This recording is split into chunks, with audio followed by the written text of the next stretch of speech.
Bismillahirrahmanirrahim. Hi there. Assalamualaikum warahmatullahi wabarakatuh. Salam sejahtera bagi kita semua. Om Swastiastu, Namo Buddhaya, salam kebajikan. Oke, teman-teman, kali ini aku akan bahas tentang tragedi. Dan selamat datang di channel Eta Nieder dalam program Detektif Bagus Holmes.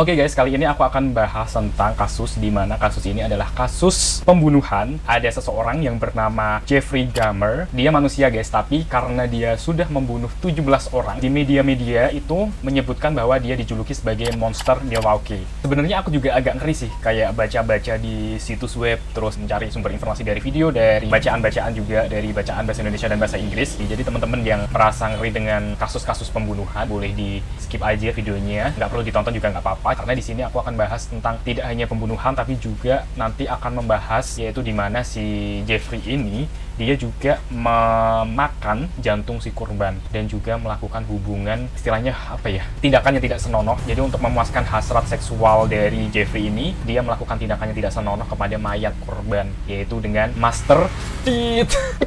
Astaga, astagfirullahaladzim. Dan juga sesuatu hal yang dilakukan Jeffrey Dahmer ini, yaitu menyetubuhi mayat yang ia bunuh atau biasa disebut dengan nekrofilia. Ngeri banget, ngeri. Oh my God.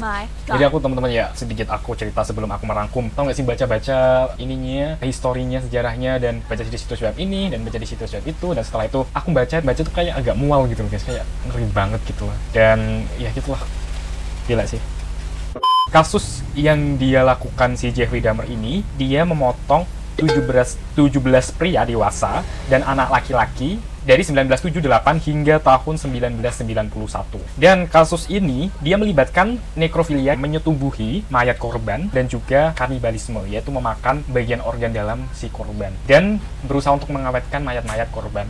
Oke lor, sebelum aku bahas tentang kengerian-kengerian yang dilakukan oleh Jeffrey Dahmer, di sini aku akan merangkum masa kecilnya. Jadi kita flashback ke masa kecilnya. Di situ tuh, di masa kecilnya tuh kayak ada suatu kejadian-kejadian yang dimana itu bisa nanti terkoneksi dengan masa dewasanya. Jadi awalnya itu si Jeffrey, singkat cerita, dia tuh kayak suka bermain dengan mayat-mayat hewan gitu loh guys. Dan habis itu dimasukkan ke dalam toples. Singkat cerita seperti itu. Tapi ini saya akan membahas secara detail guys.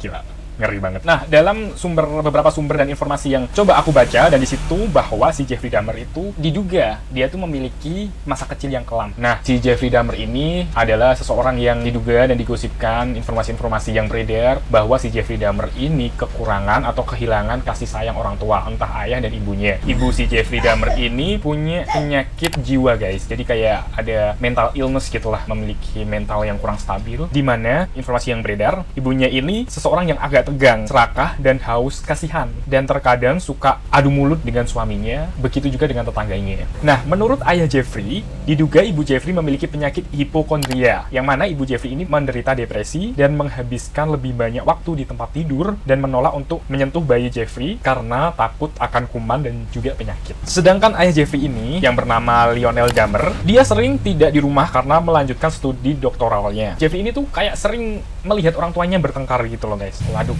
pakku sama ibuku tukaran, terus walah kok yo kayak ini yo rep mungkin kayak gitu ya yang dibayangkan Jeffrey Dahmer. Jadi Jeffrey Dahmer itu sering melihat orang tuanya bertengkar dan dia merasa kayak dikacangin gitu loh sama orang tuanya. Pada suatu kesempatan, ibu Jeffrey ini pernah mencoba untuk bunuh diri. Jadi diketahui mencoba bunuh diri dengan bahan kimia echwanil. Jadi singkat cerita seperti itu guys. Jadi si Jeffrey Dahmer ini kehilangan kasih sayang orang tuanya dari ayah dan ibunya, dan dia itu sering melihat si Jeffrey Dahmer ini melihat orang tuanya bertengkar kayak gitu. Jadi dia tuh sering delok bapak ibu kok tukaran terus seperti itu guys. Dan akhirnya selanjut ke sejarah berikutnya. Dan sebenarnya si Jeffrey Dahmer ini adalah anak yang sebenarnya bahagia dan energik. Tapi setelah dia juga pernah mengalami operasi, di mana operasinya adalah operasi hernia ganda. Nah, setelah selang operasi hernia ganda ini, dia terlihat agak pendiam kan. Nah, operasi hernia ganda ini dilakukan sebelum ulang tahunnya yang keempat. Dan akhirnya di masa-masa SD-nya, si Jeffrey akhirnya dianggap sebagai seseorang yang pendiam dan pemalu. Salah satu gurunya mengklaim dan mendeteksi bahwa si Jeffrey Dahmer ini diduga memiliki tanda-tanda seperti anak-anak yang diabaikan oleh orang tuanya, di mana si gurunya ini mendeteksi adanya ketidakhadiran seorang ayah dan karena penyakit ibunya. Jadi kayak sering dikacangin ayah dan ibunya si Jeffrey Dahmer ini. Nah, pada Oktober 1966, keluarganya pindah ke Doylestown, Ohio, ketika ibunya melahirkan adiknya pada bulan Desember. Dan Jeffrey ini sebenarnya diizinkan untuk memilih nama untuk adiknya, jadi adik bayinya. Jadi sebenarnya orang tuanya juga mengizinkan gitu loh, mengizinkan si Jeffrey Dahmer ini memberikan nama kepada adiknya, dan akhirnya si Jeffrey Dahmer ini memberikan nama adiknya dengan nama David. Jadi di sini aku merangkum bahwa aku melihat ada sisi baik juga dari orang tuanya, karena ya itu lur, si Jeffrey ini diizinkan memberikan nama kepada adiknya itu.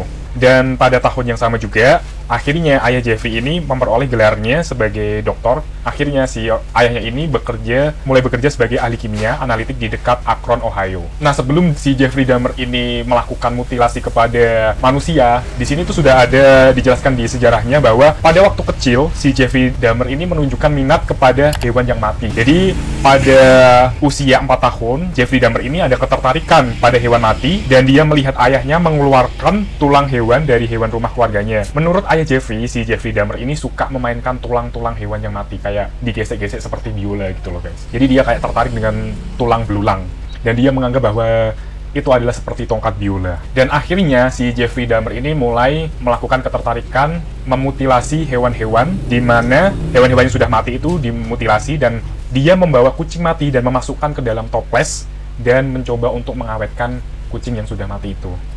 Nah, setelah itu pada tahun 1968, keluarganya pindah ke Bethtownship, Summit County, Ohio. Nah, si Jeffrey ini memiliki gubuk pribadi guys, di mana gubuk itu dibuat untuk bahan lab kimia. Jadi ayahnya ini kan dia seorang ahli kimia, dan kisahkan dalam informasi ini bahwa si Jeffrey tahu bahan-bahan kimia karena dia melihat ayahnya sebagai ahli kimia. Nah, untuk gubuknya ini sendiri kayak gubuk-gubuk di sawah-sawah yang teman-teman tahu nggak sih, desel kayak gitu kan. Nah, di situ tuh ada kayak tutupan pakai kayu-kayu, papan-papan gitu. Nah, di situ tuh kayak seperti itu. Gubuknya itu emang gubuknya berbentuk seperti kayu yang tertutup. Jadi kayak rumah-rumahan yang ya kayak itulah, rumah-rumahan kayu. Dan akhirnya di tahun tersebut di gubuk-gubuknya itu, si Jeffrey ini sudah mulai mengumpulkan serangga-serangga, dari serangga besar seperti capung, ngengat, kerangka hewan kecil, dan tupai juga. Jadi si Jeffrey ini sudah mulai. Jadi gitu loh. Jadi si Jeffrey itu mulai ngumpul hewan-hewan, dan mencoba untuk mengawetkan di gubuknya itu. Jadi beberapa dari sisa-sisa ini diawetkan dalam toples yang telah diracik dengan formaldehida. Aku nggak tahu ya formaldehida itu kayak gimana, yang jelas dengan formaldehida. Informasi dari situs web tersebut yang aku coba browsing-browsing, dan disimpan dalam gubuk itu guys. Jadi kayak bahan koleksi gitu loh guys. Awalnya seperti itu. Setelah itu 2 tahun kemudian, saat makan malam, di situ menu santapannya kan ayam ya guys. Jadi di situ tuh menu makanan waktu makan malam itu adalah ayam. Nah, si Jeffrey ini bertanya kepada ayahnya, "Pak, ngapunten, Jeffrey ajenge tangklep. Pripun nggih jika tulang ayam dimasukkan dalam pemutih?"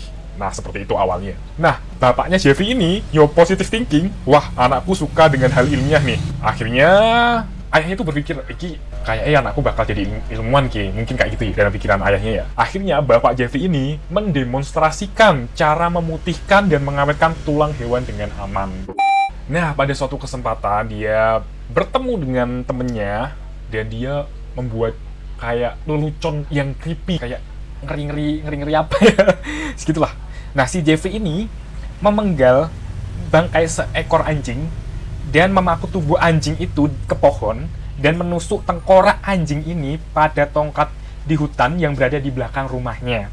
Dan setelah eksperimen anjing itu dipotong-potong dan ditancapkan ke pohon itu, terus kayak gitulah, kayak sampai yang aku pokoknya intinya kayak gitu ya guys. Jadi setelah dipotong-potong itu, dan akhirnya dia itu mengundang temannya untuk melihat eksperimen tampilan itu, dan dia bercanda kepada temannya kalau hal itu ditemukan secara kebetulan.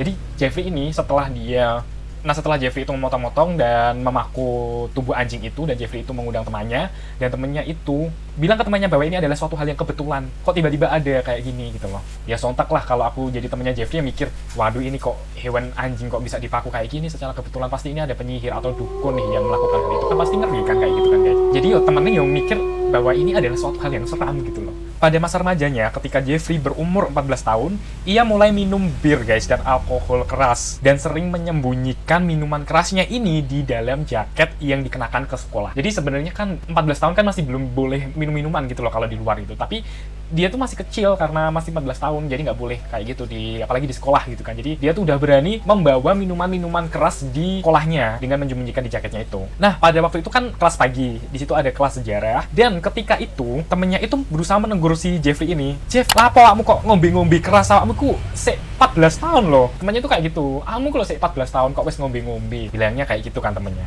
Tapi si Jeffrey bilang bahwa ini adalah obat bagi saya. Ya mungkin mikirnya bahwa ini dia berusaha untuk menenangkan diri karena dia melihat orang tuanya sering bertengkar di rumah. Nah, sebenarnya si Jeffrey ini dipandang sebagai seseorang yang sopan dan juga cerdas. Dia tuh dipandang di staff pada tahun-tahun pertama itu sebagai anak yang sopan dan cerdas, dan dia adalah pemain tenis yang lumayan handal dan pernah mengikuti juga. Tapi sebentar sih ini di band sekolah menengahnya itu. Lalu ketika dia remaja, dia merasa bahwa dirinya adalah gay, guys. Namun, dia tidak memberitahu orang tuanya. Pada awal masa remajanya, ia memiliki hubungan yang sangat singkat dengan remaja laki-laki lain, meskipun mereka tidak pernah berhubungan seksual. Dan si Jeffrey ini berfantasi, ingin lebih mendominasi dan mengendalikan pasangan prianya ini. Jadi dia itu berkhayal ingin mendominasi. Dia tuh berkhayal ingin mendominasi dan ingin mengendalikan pasangan prianya ini. Dan akhirnya, setelah itu dia master tit dan berkembang menjadi fokus ke bagian dada dan juga batang tubuh dari manusia itu. Berfokus pada dada dan batang tubuh. Fantasi itu mulai semakin liar. Fantasinya tuh semakin liar dan akhirnya dia berpikir akan pembedahan. Gila sih, sumpah gila astagfirullahaladzim. Nah, pada suatu ketika si Jeffrey ini memiliki fantasi ingin menaklukkan seorang laki-laki, di mana laki-laki itu adalah laki-laki yang ia lihat ketika dia naik bus. Jadi si Jeffrey Dahmer ini, dia tuh waktu itu di bus dia melihat seorang laki-laki yang jogging dan dia tuh tertarik sama laki-laki itu, guys. Jadi sampai dia meninggalkan tempat duduknya untuk melihat kembali si laki-laki itu di belakang bus. Jadi dia awalnya udah duduk-duduk di sebelah kaca melihat laki-laki itu jogging. Setelah itu laki-laki joggingnya kan, karena dia kan jogging ya, otomatis kan bisnya kan lebih cepat kan. Dan akhirnya setelah bisnya maju di depan orang jogging itu, dan akhirnya dia berusaha untuk melihat si seseorang laki-laki itu ke belakang. Jadi si Jeffrey Dahmer dari duduk langsung melihat ke belakang. Enggak cuma melihat noleh ke belakang gitu, guys. Jadi dia tuh langsung jalan menuju ke ini kayak kursi paling belakang gitu loh. Melihat dari kaca sampai belakang. Nah, si Pak sopire ini kan, ini bocah iki kok aneran kok iki. Seperti itu. Iki lapo iki, moro mengguri iki lapo to bocah iki. Terus akhirnya Pak sopirnya bilang ke Jeffrey Dahmer ini, "Lele ndang bali dit panggokmu po, lapo mu ngadeg mengguri kan delok mengguri iki lapo to." Kurang lebih kayak gitu ya ceritanya.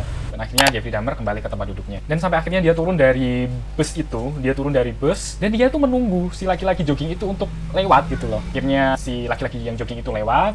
Oke, sudah lewat kan. Jeffrey ini mulai berfantasi lagi, guys. Dia tuh punya rencana dalam pikirannya itu. Dia tuh ingin bersembunyi di dalam semak-semak. Dia tuh membayangkan rencana dia bersembunyi di semak-semak, terus menunggu si laki-laki yang jogging itu. Dia membawa tongkat baseball dan berusaha untuk membunuh si laki-laki jogging itu. Jadi si Jeffrey ini membayangkan ingin membuat bahan laki-laki yang jogging itu untuk sebagai bahan seksual. Aduh, ngeri banget. Jadi dia membayangkan jadi dia membayangkan bahwa laki-laki yang jogging itu mau dibuat bahan seksualnya gitu kan. Dia tuh ingin kayak ini memukul si laki-laki itu dan dia ingin mengendalikan tubuh laki-laki itu untuk bahan seksualnya. Gila sih, ngeri. Dan akhirnya pada suatu hari rencananya sudah terbayang. Dia sudah di semak-semak, tongkat baseballnya sudah ada, dan ya beruntunglah si laki-laki jogging ini tidak jogging hari itu. Jadi dia tuh nggak jogging hari itu, guys. Jadi si laki-laki ini selamat dah dari rencana gila ini. Astaga. Jeffrey. Namun sebenarnya di sekolah menengah Traverse High School, Jeffrey ini merupakan pria yang suka melakukan lelucon, guys. Jadi dia tuh suka melakukan lelucon gitu loh. Jadi dia pernah mempraktekkan epilepsi, kayak apa ya, kejang-kejang gitu, hingga menirukan suara kambing juga. Jadi dia pernah menirukan suara kambing juga. Sering melakukan kejenakaan waktu di sekolah. Dan pada endingnya dia melakukan lelucon itu kayak berusaha untuk kejang-kejang. Dia tuh agar dia mendapatkan uang dari teman-temannya untuk membeli alkohol. Jadi uangnya itu dikumpulkan untuk membeli alkohol. Dan akhirnya pada tahun 1977, nilai Jeffrey ini mulai menurun, guys. Hingga orang tuanya menyewa guru. Jadi sampai orang tuanya tuh menyewa guru privat untuk si Jeffrey ini. Tapi ya itu hasilnya tuh juga tidak, ya naik tapi tidak signifikan gitu loh. Ya karena si Jeffrey itu emang benar-benar sudah kecanduan sama alkohol. Dan pada tahun yang sama di 1977 orang tuanya bercerai. Ayah dan ibunya bercerai dan beberapa bulan kemudian si Jeffrey lulus pada bulan Mei 1978. Jeffrey ini lulus dari sekolah menengah itu dan setelah beberapa minggu kelulusan, gurunya ini mendapati dia duduk di tempat parkir sekolah. Jadi di tempat parkir udah minum-minum alkohol. Gurunya tuh melihat beberapa kaleng bir ketika itu dan akhirnya gurunya itu berusaha untuk melaporkan kejadian itu gitu loh. Tapi akhirnya Jeffrey itu bilang ke gini guru, Pak, ngaputun Pak, aku akeh masalah iki, di omahku akeh masalah iki. Wong tua aku pengen cerai iki. Pak, tolong. Dan akhirnya si Jeffrey ini dibawa ke konseling untuk curhat. Jadi tuh akhirnya di situ Jeffrey mulai mencurahkan hatinya ke konseling itu. Dan setelah itu akhirnya orang tuanya sudah diselesaikan perceraiannya pada tanggal 24 Juli 1978. Jadi gitu guys, kisah masa kecilnya si Jeffrey Dahmer ini. Oke, kita langsung lanjut ke pembunuhan korban pertama dari Jeffrey Dahmer. Nah, setelah itu di pembunuhan pertama, Jeffrey Dahmer melakukan pembunuhan Jeffrey Dahmer ini melakukan pembunuhan pertama pada tahun 1978, 3 minggu setelah kelulusannya. Tepatnya pada tanggal 18 Juni 1978, Jeffrey Dahmer ini memberikan tumpangan kepada seseorang pria yang bernama Stephen Mark Hicks. Yang waktu itu si Stephen ini hampir berusia 19 tahun. Dan Jeffrey ini memberikan tumpangan kepada si Stephen dengan cara merayu si Stephen menjadi diajak minum-minum gitu di rumah si Jeffrey. Nah, kebetulan waktu itu si Jeffrey emang di rumah sendirian. Jadi orang tuanya sudah bercerai. Jadi di situ Jeffrey posisinya waktu itu dia di rumah sendirian. Dan waktu itu ibunya bersama adiknya pindah ke rumah keluarganya. Jadi ibunya dan adiknya tuh pindah ke rumah keluarganya dan si ayah Jeffrey ini pun mempunyai kesibukan sendiri. Karena ayahnya kan tadi sudah terinfo di depan bahwa ayahnya bekerja sebagai ahli kimia. Nah, setelah minum beberapa jam, si Hicks ini sebenarnya aku mau izin pamit. Chef purane ya, aku tak pamit yo, iki wis bengi iki, kata si Hicks, Stephen Hicks. Dan akhirnya si Stephen Hicks ini dia udah mulai keluar dah, mau istilahnya apa ini balik mau pulang. Dan si Jeffrey ini memukul si Stephen Hicks ini dengan barbel berjenis dumbbell ya, barbel pokoknya intinya barbel lah, seberat 4,5 kg. Akhirnya si Stephen ini pingsan. Jeffrey ini memukul 2 kali dengan barbel ini. Dan ketika Stephen ini pingsan, si Jeffrey ini mencekik sampai si korban meninggal. Astaga. Dan akhirnya si Jeffrey ini membuka pakaian si Stephen ini. Dia mulai membuka pakaian si Stephen ini dan dia melakukan master tit sambil berdiri di atas mayat si korban. Jadi si mayat ini sebagai bahan kepuasan seksual dari si Jeffrey ini.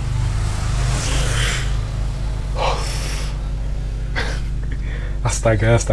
Dan di hari berikutnya si Jeffrey Dahmer ini membedah tubuh si Hicks di ruang bawah tanah.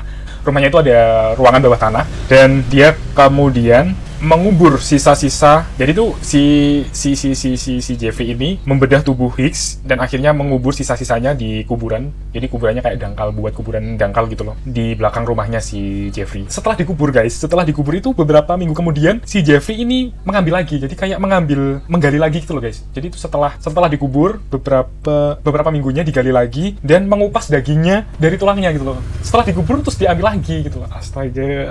Dan akhirnya dia melarutkan daging dari asam sebelum ia menyiram larutan itu ke toilet. Jadi sebelum dia membuangnya ke toilet, si Jeffrey ini melarutkan daging itu ke asam dan dia menghancurkan tulang-tulang itu dengan palu godam. Jadi dihaluskan kayak dideplok gitu loh guys, sampai tulangnya itu lembut. Dan akhirnya setelah lembut dia menyebarkan di belakang rumahnya. Jadi setelah menjadi kayak semacam kayak apa ya, dan akhirnya karena melihat si Jeffrey si ayah Dahmer ini mulai tunangan dengan pasangan barunya dan kembali ke rumah. Dan di bulan Agustus bapaknya ini mendaftarkan dia ke Ohio State University dan berharap ini anaknya tuh bisa melanjutkan kuliah di jurusan bisnis, karena dilihat bahwa si Jeffrey ini tidak produktif dan kecanduan alkohol juga. Dan akhirnya ketika dia sudah masuk ke Ohio State University, padahal bapaknya ini sudah membayar biaya perkuliahan, namun 3 bulan saja dia masuk ke perkuliahan, dia sudah kayak gak kuat gitu loh, gak kuat kuliah karena dia sudah benar-benar kecanduan sama alkohol. Jadi dia menerima kegagalan dalam pengantaran antropologi, dia menerima nilai gagal dalam pengantar antropologi, peradaban klasik, dan ilmu administrasi. Jadi IPK keseluruhan dari si Jeffrey Dahmer ini 0,45 dari 4. Dan ketika itu, bapaknya ini menyidak kamar Jeffrey ini, dan bapaknya ini melihat bahwa kamarnya itu penuh dengan botol-botol minuman keras yang telah kosong. Nah, karena udah didaftarkan kuliah, udah kayak gitu, dan akhirnya ayahnya ini berusaha mendesak si Jeffrey ini untuk masuk ke Angkatan Darat. Jadi Jeffrey ini dimasukkan ke Angkatan Darat agar ya mendapatkan istilahnya didikan yang lebih tertib gitu loh. Dan akhirnya pada Januari 1979, Dahmer mendaftar di Angkatan Darat Amerika Serikat. Dia menjalani pelatihan dasar di Anniston, lalu pelatihan sebagai spesialis medis di San Antonio, Texas. Namun dia, ya gitu, masih mabuk-mabukan. Jadi dia masih mabuk-mabukan. Ini didapati ketika dia ditempatkan di Fort Sam Houston dan akhirnya si Jeffrey ini kena tegur. Pada tanggal 13 Juli 1979, Dahmer dikerahkan ke Baumholder, Jerman Barat. Di Baumholder, Jerman Barat, di mana ia bertugas sebagai petugas medis tempur di Batalion ke-2 Resimen Lapis Baja ke-68, Divisi Infanteri ke-8. Menurut laporan yang diterbitkan pada tahun pertama pelayanan Dahmer, dia adalah seorang prajurit yang istilahnya di situ di awal-awal di tahun-tahun pertama itu sebenarnya si Jeffrey ini dia itu lumayan di atas rata-rata. Namun karena penyalahgunaan alkohol, jadi sudah benar-benar kecanduan alkohol, akhirnya kinerjanya ini memburuk pada Maret 1981. Dan akhirnya dia dianggap tidak cocok untuk dinas militer dan kemudian diberhentikan dari Angkatan Darat. Dan setelah itu dia setelah dinas-dinas itu, Jeffrey itu berusaha untuk hidup dengan caranya sendiri. Dia ingin di Florida. Dia berpikir bahwa dia tuh nggak kuat ketemu sama ayahnya. Dia kayak merasa tidak bisa lah kembali ke rumah untuk menghadapi ayahnya. Jeffrey itu merasa seperti itu. Dan akhirnya dia ke Miami, ke Florida. Dan dia berusaha untuk merasakan suasana baru dan ingin melakukan perjalanan yang baru juga. Dan upaya untuk hidup dengan caranya sendiri. Dan akhirnya di Florida ini, si Jeffrey mendapatkan pekerjaan di toko makanan dan menyewa kamar di motel terdekat. Dan akhirnya Dahmer menghabiskan sebagian besar uang dari gajinya itu untuk membeli alkohol. Dan akhirnya dia tidak bisa membayar kamar motel dan dia diusir karena ya itu tidak membayar. Dan akhirnya dia menghabiskan malam tidur di sekitar pantai lah, menghabiskan malam di pantai. Dan namun dia masih bekerja juga di toko sandwich sampai akhirnya si Jeffrey ini menelpon ayahnya. Dan ya udah akhirnya ayahnya wes awakmu bali di Ohio, wes bali Ohio ojo di Florida. Dan akhirnya menelpon ayahnya, akhirnya dia kembali ke Ohio pada bulan September tahun yang sama. Dan setelah dia ke Ohio, awalnya dia tinggal bersama ayahnya dan ibu tirinya. Namun, suatu kesempatan, dia ditangkap karena mabuk dan perilakunya tidak tertib. Dan akhirnya si Jeffrey Dahmer ini didenda $60 dan hukuman penjara 10 hari. Karena ayah Dahmer ini nggak bisa istilahnya kayak menyapih alkohol dan Jeffrey Dahmer, jadi nggak bisa dipisahkan ini. Jadi kayak ayahnya tuh nggak kuat sama si Jeffrey Dahmer. Dan akhirnya dia pada bulan Desember 1981 ayahnya ini dan ibu tirinya menempatkan Jeffrey Dahmer dengan neneknya di West Allis, Wisconsin. Dan ceritanya itu nenek Dahmer ini adalah satu-satunya anggota keluarga yang menunjukkan kasih sayang Dahmer, memberikan kasih sayang lah yang sebelumnya tidak dirasakan oleh si Jeffrey Dahmer oleh ayah dan ibunya. Dan di situ Jeffrey Dahmer udah mulai hidup harmonis dengan neneknya. Dan lambat laun si Jeffrey Dahmer ini berusaha untuk mencari pekerjaan dan akhirnya mendapatkan pekerjaan. Nah, Jeffrey Dahmer ini menemani neneknya juga di gereja dan rela melakukan tugas, aktif mencari pekerjaan dan mematuhi sebagian besar aturan rumah. Namun meskipun dia masih meminum alkohol dan juga merokok. Pada awal 1982, Dahmer mendapatkan pekerjaan di Milwaukee Blood Plasma Center. Dia memegang pekerjaan ini selama total 10 bulan sebelum dia diberhentikan, dan akhirnya Dahmer menganggur selama 2 tahun. Jeffrey Dahmer menganggur selama 2 tahun, dan di mana dia hidup dengan uang yang diberikan oleh neneknya. Dan Jeffrey Dahmer ini pernah mendapatkan pekerjaan di mana dia di PHK gara-garanya apa, Lur? Dia tuh melakukan tindakan tidak senonoh di depan 20 orang wanita dan juga anak-anak. Untuk kasus ini dia dihukum dengan denda $50 ditambah dengan biaya pengadilan. Dan akhirnya pada tahun 1985, tepatnya di bulan Januari, Jeffrey mendapatkan pekerjaan lagi, di mana dia bekerja dari jam 11 malam sampai jam 7 pagi. Namun dia kena kasus lagi, di mana dia memiliki fantasi liar